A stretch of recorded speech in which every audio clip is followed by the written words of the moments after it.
สบายดีทุกคนเนาะโอ้ออเดอร์นี้กดขายลงเรียบร้อยแล้วเนาะว่าสิอัดกะกดก่อนเนาะจึงอัดคลิปเลยเนาะตอนนี้เนาะ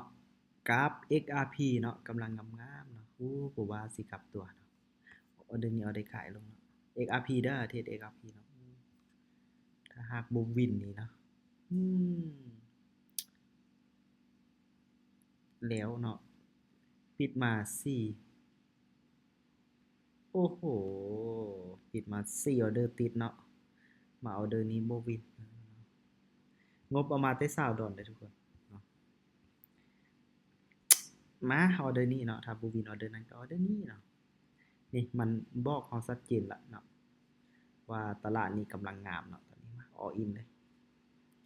สิเอากำไรจักอันนั้นเนาะ$80เนาะสิได้บ่ซื้ออีกเนาะออเดอร์นี้ออเดอร์แรกเขาก็บ่มาแล้วทุกคนเอ้ยมาเบิ่งออเดอร์นี้สิมาบ่ออเดอร์นี้ได้กด buy ไปเด้อเนาะซึ่งเป็นออเดอร์หนึงที่ว่ามั่นใจแฮงเลยออเดอร์นี้ ให้เราเลือกเทรดได้เนาะคู่เงินแต่ละคู่เงินสามารถเลือกเทรดได้เด้อมี5กราฟเนาะกราฟได้งามก็เทรดกราฟนั้นแต่ว่าออจะเทรดแบบซิ่วๆนะทุกคนนะวินป้ายออเดอร์แรกแฮกมาน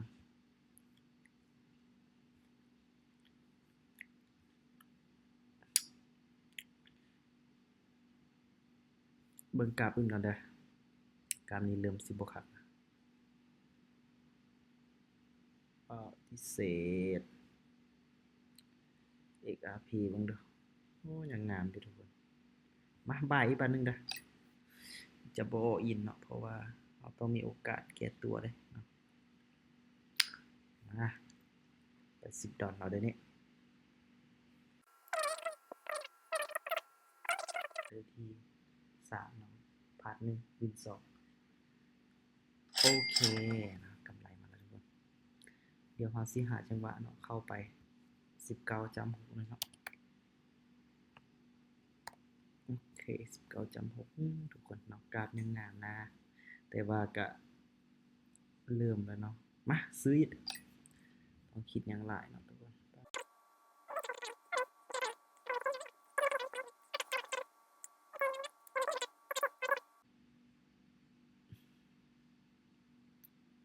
ย่านแต่มันดีดทุกคนเอ้ยโอเคเนาะปิดจอบไป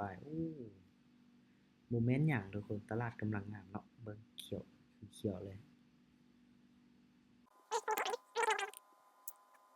5นาทีมาไปซื้อ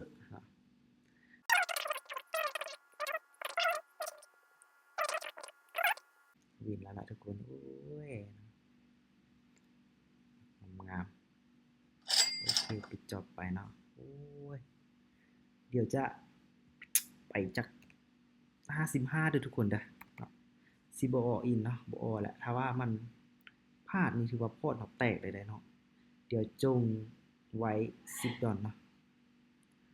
เพื่อป้องกันเนาะป้องกันความเสี่ยงปามาตัดสินใจละบายเนาะสู้ดูหน้าสู้ดูใจ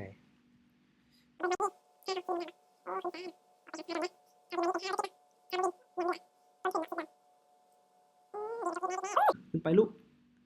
ขอบใจพระเจ้าขอบใจตัวเองนี่เนาะมาแล้วทุกคนเอ้ยได้กำไรแล้วทุกคนเด้อจากงบ$20เนาะตอนนี้มา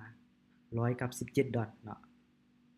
ถือว่าสุดยอดหลายมาเบิ่งออเดอร์เนาะนี่ออเดอร์แรกเราพลาดเนาะแล้วก็มาวิน5ออเดอร์ติดเนาะมาเดี๋ยวสิเข้าอีกทุกคนเข้าอีกเนาะแต่จะบ่เข้าหลายแล้วเนาะสิเอา$7ไปเด้อมานี่ซื้อเนาะเพราะว่าย่านเสียดายนะย่านมันวินต่อเนื่องหั้นนะเนาะ